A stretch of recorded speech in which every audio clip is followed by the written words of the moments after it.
અમદાવાદના ત્રિપદા સ્કૂલમાં આરટીઈના વિદ્યાર્થીઓને નાપાસ કરવાના મામલે ત્રિપદા સ્કૂલને ડીઈઓ કચેરીએ નોટિસ આપી છે। વાલીઓનો આરોપ છે કે આરટીઈ હેઠળ વિદ્યાર્થીઓને નાપાસ કરવામાં આવ્યા છે।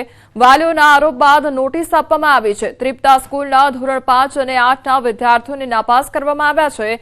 આ સમગ્ર મામલે અમદાવાદ શહેર જિલ્લા શિક્ષણ અધિકારીએ જણાવ્યું છે કે નિયમ મુજબ નાપાસ કર્યા છે કે નહીં તેની તપાસ થશે। સાથે જ નાપાસ વિદ્યાર્થીઓની ફરી પેપર ચકાસણી કરવામાં આવશે અને શક્ય હોય તો પુનઃ પરીક્ષા પણ લેવામાં આવશે।